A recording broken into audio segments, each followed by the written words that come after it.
আপনার গাছে প্রচুর পরিমাণে আম হয়েছে। এখন আমগুলো এই যে সাইজ দেখতে পাচ্ছেন, মোটামুটি কিন্তু আপনার 200-150 এরকম সাইজ হয়েছে। তো এই আমগুলো আরও বড় করতে চাচ্ছেন, এক্ষেত্রে এখন কিন্তু যেটা করতে হবে, এখন যদি আমরা এই জাতীয় যে আম গাছ আছে এটা যদি এখন প্রুনিং করা হয়, তাহলে এই আম কিন্তু যে বড় দেখতে পাচ্ছেন এর থেকে কিন্তু আরও ভালো সাইজ হবে। তো এখন আমাদের কি করতে হবে, এখানে যেটা দেখা যাচ্ছে যে অনেক ডাল আছে যেগুলোতে কিন্তু আম নেই, আমরা এগুলো এখন কেটে ফেলে দিতে পারি। এই যে দেখতে পাচ্ছেন এই ডালটায় কিন্তু কোনো আম ছিল না, এটা ফেলে দেব।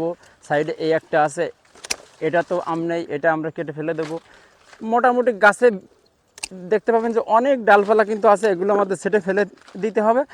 যেখানে ছোট কাইচি লাগে, মানে ছোট ডাল হলে ছোট কাইচি, এই যে দেখতে পাচ্ছেন আমরা বড় কাইচিও নিয়ে এসেছি। যে ডালগুলো ছোট কাইচিতে না ধরে সেটা কিন্তু বড় কাইচি দিয়েও আমরা কাটতে পারি। এই যে দেখতে পাচ্ছেন কেটে দিলাম, ঠিক আছে। তো এইভাবে আমাদের কাটতে হবে। যে এখানে এই ডালটাতে কিন্তু আম নেই, এদিকে আসেন, এটা কাটলাম। এই যে এখানে এইটাই আম নেই, এটাতে কিন্তু আম আছে, কেটে দিতে হবে।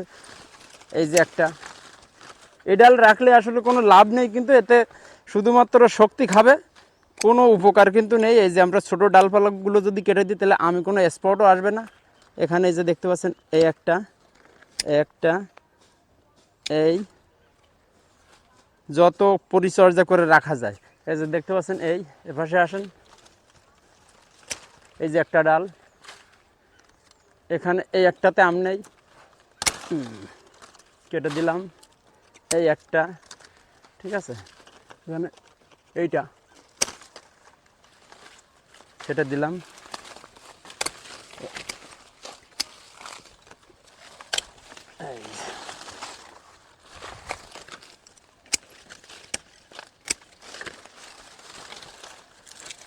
তাড়াহুড়ো যদি বেশি করা হয় তখন দেখা যাবে যে ডালে আম আছে সেটাও কাটা হয়ে গেল, ঠিক আছে। কিন্তু তাড়াহুড়ো করা যাবে না একেবারে।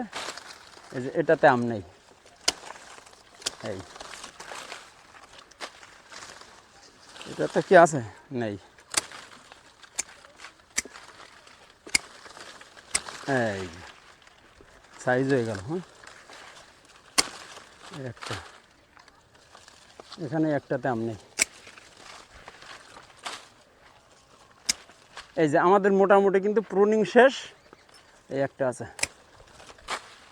এই যে এভাবে কাটার পর আমাদেরকে যেটা করতে হবে, যেহেতু এখানে কিন্তু ক্ষত হয়ে গেল, ক্ষত স্থানে অবশ্যই আমরা কিন্তু ছত্রাকনাশক স্প্রে দেবো। এইভাবে যদি আপনি পরিচর্যা করতে পারেন তাহলে কিন্তু খুবই ভালো হয়। যেহেতু দেখতে পাচ্ছেন আমাদের আমের বাগান, এখানে যদি সম্ভব হয় প্রত্যেকটা গাছে কিন্তু এভাবে করে দেওয়া যায়। আর এগুলো বেশি ভালো হয় বাড়ির ছাদে যারা টবে গাছ রোপণ করেছেন, এভাবে যদি হার্ড প্রুনিং করে দেওয়া হয়, আমে কিন্তু প্রথমত যেটা হবে, যখন আপনি স্প্রে দিবেন সব কিন্তু সুন্দরভাবে আমের সব জায়গায় লেগে যাবে। আর যদি এটা জটলা ফাঁকানো থাকতো অনেক অনেক জায়গায় কিন্তু মিস্টেক হয়ে যেত।